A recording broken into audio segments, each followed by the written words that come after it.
अस्सलाम वालेकुम। उम्मीद है आप लोग ठीक हैं, खैरियत से हैं। अल्लाह पाक आप लोगों को अपने हिफ्ज़-ओ अमान में रखे। बहुत सारी दुआएँ हमेशा की तरह आपके साथ हैं, सलामत रहें, खुश रहें, इसी तरह हँसते मुस्कुराते रहें। अल्लाह पाक पाकिस्तान को सलामत रखे, ता क़यामत रखे। पाकिस्तान हमेशा इसी तरह सफ़ारती जिन बुलंदियों पर है, मुआशी बुलंदियों पर भी पाकिस्तान को पहुँचाए।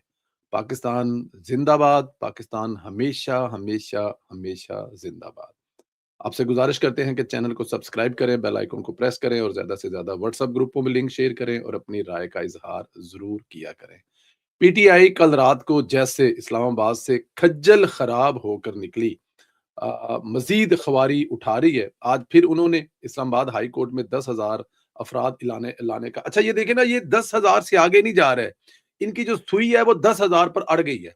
इन्होंने 10,000 ही हाई कोर्ट लेके जाने हैं, 10,000 ही इन्होंने अडयाला लेकर जाने हैं और इंशाअल्लाह ताला 10,000 इन्होंने वोट भी लेने हैं। अब वो वापस टांगे वाली पार्टी जो है वो टांगे वाले पे पहुँच चुकी है कि इनको वोट भी 10,000 ही मिलने हैं। एक भी बंदा ना निकला, चंद वकील इकट्ठे हुए, वो भी सब 2-4 नारे लगाकर तितर-बितर हो गए।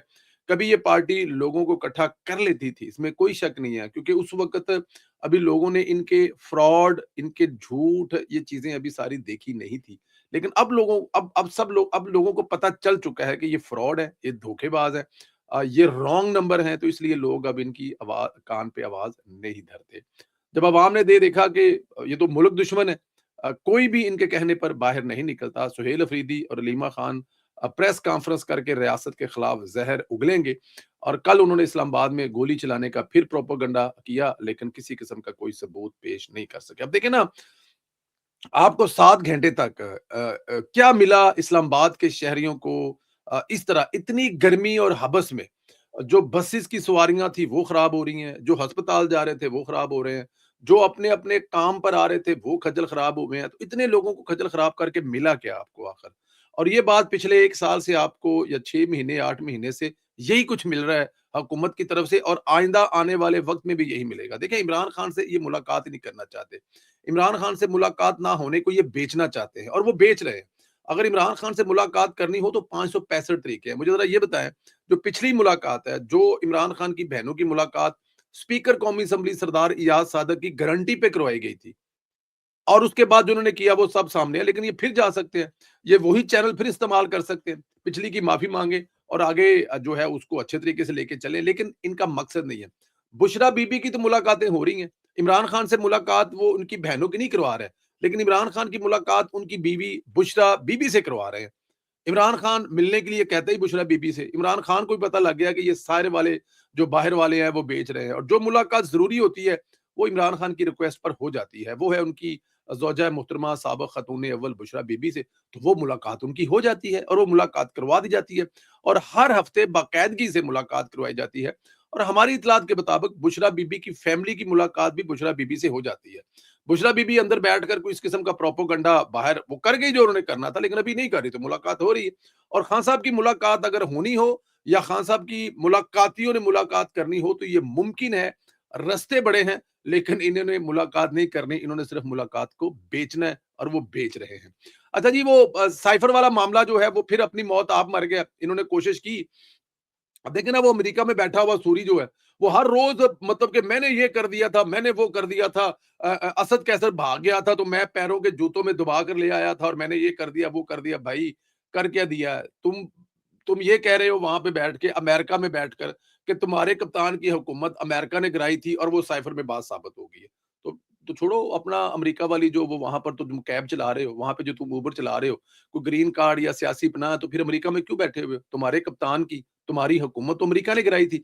तो कुछ शर्म करो और वो जो जो भी डॉक्यूमेंट है उनके मुंह पे मारो। अगली टिकट कटाओ, कम से कम अमेरिका से निकल जाओ, कि साउथ अमेरिका में चले जाओ, यूरोप में चले जाओ, किसी दुनिया के और मुल्क में चले जाओ। लेकिन बेशर्मों की तरह, ढीठों की तरह वहीं बैठे हैं। अच्छा, कल जो बैरिस्टर गोहर साहब है उनसे ये बात पूछी गई है कि साइफर पे, उन्होंने कहा यार छोड़े साइफर को, साइफर खत्म हो गया, कौन सा साइफर, कैसा साइफर, कोई नई बात करो, ये साइफर वाली कहानी जो है वो छोड़ दो। पर मेरे ख्याल में छोड़नी नहीं चाहिए। साइफर वाली कहानी जो है वो एक मुल्क का वजीर आजम है, इसको जो है ना वो इबरत का निशान बनाना चाहिए, ताकि आने वाले वक्त में इससे पिछले किसी भी 70 साल में वजीर आजम ने ये काम नहीं किया। यहाँ पर वजीर आजम को फांसी लगाई गई है। यहाँ पे वज़ीर-ए-आज़म को मुल्क बदर किया गया है, यहाँ पे वज़ीर-ए-आज़म को अ, अटक किले जैसी तकलीफों से गुज़ारा गया, लेकिन किसी ने अपनी ज़ुबान पर कोई इस किस्म की बेहूदगी नहीं की, जो इमरान खान साहब ने की है। और एक दूसरे मुल्क के वो डॉक्यूमेंट, वो कागज़ जिन पे आपने हलफ़ लिया होता है कि वो आप आउट नहीं करेंगे या उस पे कोई बात नहीं करेंगे या उसको लोगों के सामने नहीं लाएँगे, इमरान खान साहब ने किया है और इसको मिसाल बनाना चाहिए। तो बैरिस्टर गौहर साहब की ये जो बात है ना, छड्डो इन्हू आगे चलो भुल जाओ, मेरे ख्याल में ऐसा नहीं होना चाहिए, बल्कि इस पे रगड़ा लगना चाहिए। साइफर वाले मामले पे इमरान खान साहब ने जो जुर्म किया है इस डॉक्यूमेंट को, और फिर देखें, एक तो डॉक्यूमेंट उन्होंने आउट किया, वो जो नहीं कर सकते थे, फिर उस डॉक्यूमेंट को गायब किया, फिर उसको गायब करके अपने ही बनाए हुए एक वेबसाइट जो वो खुद स्पॉन्सर करते हैं, जिनके बारे में मुबीना तौर पर कहा जाता है कि वो लंदन से स्पॉन्सर वेबसाइट है, लंदन से स्पॉन्सर है वो ग्रैहम, जो गोरा है और बाकी जो 2 पाकिस्तानी हैं, इन 2 तीनों ने मिलकर ये जो वेबसाइट बनाई हुई है, ये बाकायदा स्पॉन्सर्ड है। इसको लंदन से, अब लंदन से कौन स्पॉन्सर करता है वो आपको पता है। तो जो इमरान खान ने जुर्म किया है, उस जुर्म में इमरान खान की सज़ा जो है वो कहते हुए दिल जो है ना, वो अल्फाज़ जो है वो में आते नहीं है। सज़ाए मौत है उस जुर्म की जो इमरान खान साहब ने किया है। एक और इस वक़्त केस जो है वो सोशल मीडिया पे बड़ा वायरल है। जिसका दिल करता है, जो चाहता है, पंजाबी साडे कहते थे कि जिन्नू माँ ने जम के चुम्मिया भी नहीं, मतलब ये सबसे गंदा तरीन लफ्ज़ है ना। अगर आप देखें ना, कोई जानवर भी जब उसका बच्चा पैदा होता है, तो आपने अगर गाँव वाले रहने वाले हैं, तो अगर आपने भैंस को या फिर कुत्ते-शुत्ते को कुत्ती-शुत्ती ਨੂੰ बाल जमदे वेख्या होवे ना, वो भी अपने बाल चुमदी है। तो ये कितनी कितनी तगड़ी मिसाल या कितना है कि जिन्नू माँ ने जम्मण तो बाद चुम्मिया नहीं, वो भी सोशल मीडिया ते बह के सानू जो जहान दे हदीसां सुना रहा होंदा है।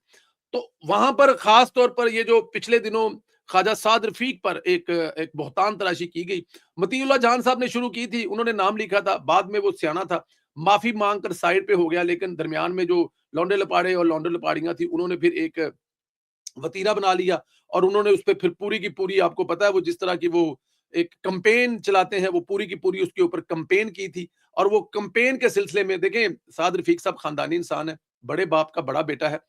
मैं उनके साथ, मेरे मेरे वो बड़े भाई हैं, मेरे सीनियर भी हैं, एक ही कॉलेज के हम पढ़े हुए हैं। और जब भी उनसे मुलाकात होती है तो बहुत कुछ सीखते हैं साद रफीक साहब से आप।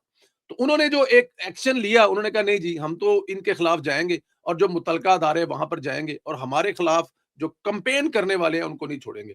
फिर उस खातून की मैंने भी ट्वीट कर दी जज्बात में आकर, जिस तरह वो रो रही थी, मेरा आगे कोई नहीं, मेरा पीछे कोई नहीं, मेरी माँ मर गई, मेरा प्यो मर गया, मेरी माँ कल्ली है, मैं किमें जावांगी, मैनू कौन लेके जाएगा। मैंने भी जज्बात में कहा कि ख्वाजा साहब दफा करें, माफ कर दें, लेकिन मेरे ख्याल में माफ नहीं करना चाहिए, रगड़ा लगाना चाहिए। ख्वाजा साद रफीक साहब जैसे बहादुर बच्चे जो है ना, ये माए रोज रोज पैदा नहीं करती।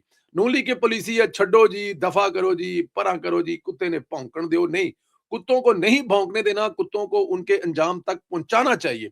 अब वो खातून जो है, वो जो रो रो के माफिया मांग रही, उसकी जैसे जैसे ट्वीट के स्क्रीनशॉट नजर आ रहे हैं, वो तो बड़ी जहरीली खातून है। तो अब देखें, ये नहीं हो सकता, अगर आपने सोशल मीडिया पे किसी की इज्जत उछाली है और अगर आपको कोई अदालत में लेके गया, तो फिर जाके सामना करें। अब रोने पीटने से क्या है। तो ख्वाजा साद रफीक साहब, आपको सल्यूट है, आपने जो स्टेप लिया है ये बहुत पहले लेना चाहिए था। पाकिस्तान मुस्लिम लीग नून के हर उस वर्कर को भी लेना चाहिए, हर उस लीडर को भी लेना चाहिए जिसके खिलाफ इस किस्म की कैंपेन चलाई जाए। इससे पहले उज़मा बुखारी साहबा भी ले चुकी हैं, इससे पहले मतलब कोई एक आध दूसरा बंदा भी ले चुका है, लेकिन ख्वाजा साद रफीक जो है, वो मुझे मुझे याद है, मैं अब कुछ चीजें ऑफ द रिकॉर्ड है वो कर नहीं सकता, ख्वाजा साद रफीक साहब तो काफी सख्त किस्म का इस पे मौकफ रखते हैं। और वो एक और भी मौकफ है जो अपने तालिब इल्मी के जुबाने में रखा करते थे ना, वो उनको वो भी वाल आता है।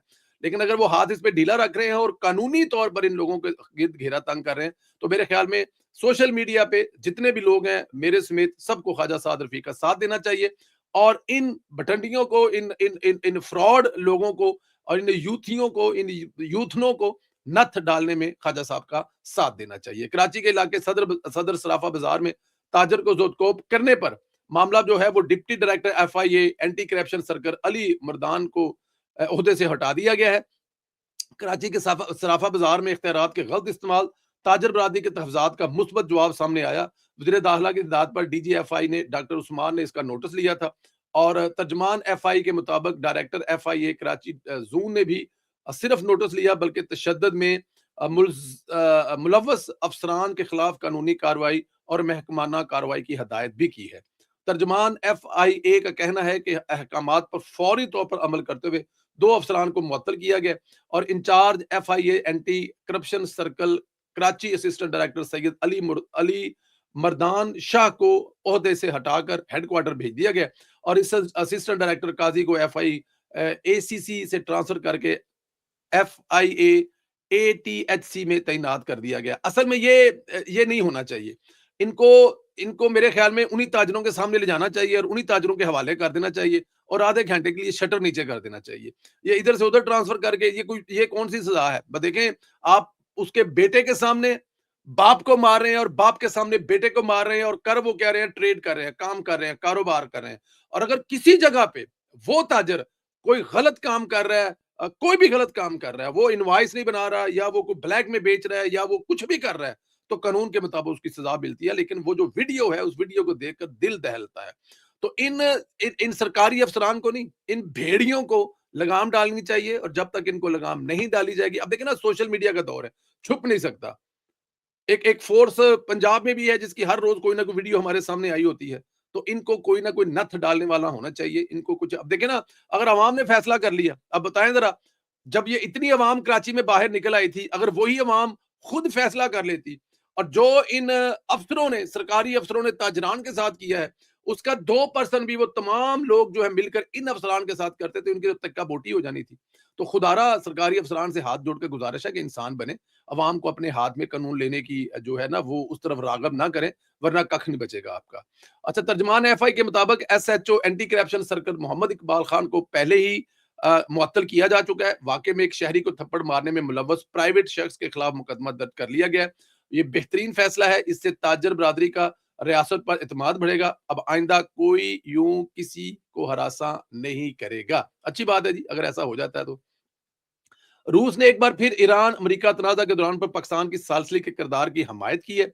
पाकिस्तान में रूस के सफीर ने न्यूज कॉन्फ्रेंस करते हुए हम अमेरिका ईरान तनाज़ा में पाकिस्तान की सालसी के किरदार की हमायत करते हैं। रूसी सफीर ने कहा, इस तनाज़े के पुरअमन हल के लिए ऐसे इकदाम की हमायत करेंगे जो वाशिंगटन और तेहरान दोनों के तहफ़्ज़ात को हल कर सकेंगे। ये बात ठीक है। देखें जी, जब को आप अच्छा काम कर रहे होते हैं ना, तो दुनिया आपके साथ खड़ी हो जाती है। पाकिस्तान अगर अच्छा काम कर रहा है, पाकिस्तान इन मसाइल से अगर निकालना चाहता है, तो उसके लिए आप जो है वो पूरी दुनिया पाकिस्तान के साथ खड़ी है और इसकी आवाज़ें जो है पूरी दुनिया से आ रही हैं। अमेरिकी सदर डोनाल्ड ट्रंप का कहना है कि अगर ईरान के पास जौहरी हथियार हुआ तो वो सबसे पहले इसराइल को निशाना बनाएगा। ईरान पर 2 से 3 रोज में हमला कर सकते हैं। ये इसको एक बड़ा धचका देना होगा। सदर ट्रंप ने कहा कि ईरान के पास हथियार आ गया तो सवाल बस ये होगा कि वो इसे पहले मिनट में इस्तेमाल करेंगे और पहले घंटे में या पहले दिन में। ये वो थ्योरी है जो सदर ट्रंप जो है हमला करने के लिए बना रहे हैं। ये वो बहाना है जो सदर ट्रंप जो है वो बहाना बना रहे हैं ईरान पर हमला करने के लिए। लेकिन मैं फिर बार-बार कहता हूं, अगर ईरान देखें, अगर ईरान की तबाही होगी तो ईरान के पास कुछ ना कुछ तो है, वो जो इस तरह से आगे से आकड़ के बैठा हुआ है। अगर उसके पास कुछ ना होता तो वो कब से हथियार फेंक चुका होता, बल्कि वो लड़ाई लड़ता ही ना। बल्कि वो जो 2 ढाई महीने की लड़ाई वो लड़ता ही ना। अमेरिका ने तैयारी कर ली होगी, उसने अपनी गलतियां जहां जहां की हैं कर ली होंगी, लेकिन फिर भी मैं कह रहा हूं बार बार, ये जंग जो है इस खित्ते के अमन को तबाह करेगी, इसके मईशत को तबाह करेगी और ये जो थोड़ा बहुत आपको तेल मिल रहा उसको भी तबाह करेगी अगर ट्रंप ने ये पंगा ले लिया तो। अमेरिकी सदर ने मजीद कहा कि अगर ईरान के पास जौहरी हथियार हुआ तो वो सबसे पहले इसराइल को निशाना बनाएगा। वो इसराइल को तबाह करने में देर नहीं लगाएंगे, इसलिए ईरान को जौहरी हथियार रखने की इजाजत नहीं दी जा सकती। वक्त महदूद है और ईरान को बड़ा धचका देना होगा। ये अब सदर ट्रंप जो है उनकी एक ख्वाहिश है। अब अल्लाह ना करे इस ख्वाहिश को पूरा करने के चक्कर में, बल्कि ये उसकी ख्वाहिश नहीं है, ये इसराइल वाले की ख्वाहिश है और इसको पूरा करने के चक्कर में अगर ईरान पर हमला किया गया तो इसके नतायज अच्छे नहीं निकलेंगे दोनों तरफ। ट्रंप ने खबरदार किया, शायद ईरान पर दोबारा हमला करना पड़े और ईरान पर 2 से 3 दिन में शायद जुमे या हफ्ते को फिर एक तगड़ा जो है वो हमला करने की तैयारी कर रहे हैं। अमेरिकी सदर ने यह भी बताया कि वो पीर को ईरान पर हमला करने से सिर्फ 1 घंटा दूर थे। इससे पहले ट्रंप का कहना था कि सऊदी अरब, कतर, मुत्तहदा अरब अमारात और दीगर ममालिक की दरखास्त पर उन्होंने ईरान पर होने वाला हमला जो है वो मौखर किया था।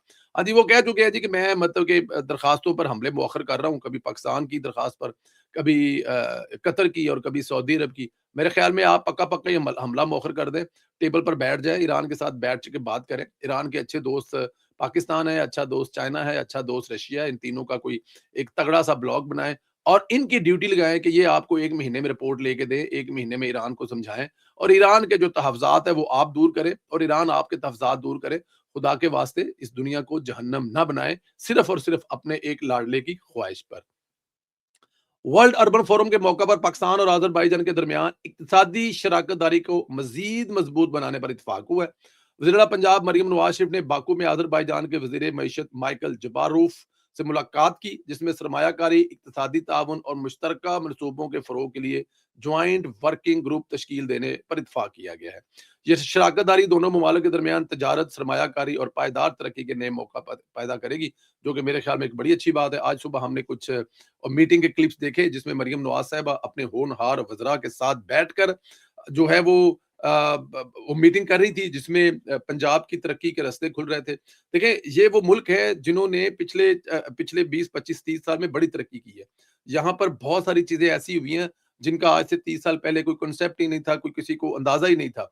तो इनसे सीखने, और वो सूबे हैं ना, अब सूबे अपनी-अपनी किसी जगह पे पंजाब वाले जाते हैं, केपीके वाले जाते हैं, बलूचिस्तान वाले जाते हैं या सिंध वाले जाते हैं और अपने-अपने सूबे के लिए मतलब कि अपने सूबे के लोगों को स्किल्ड जो है वो बच्चों को करने के बाद यूथ को बाहर भेजते हैं, तो वो भी आपके सूबे का नाम रोशन करेंगे, आपके मुल्क के लिए ज़र मुबादला लेके आएँगे।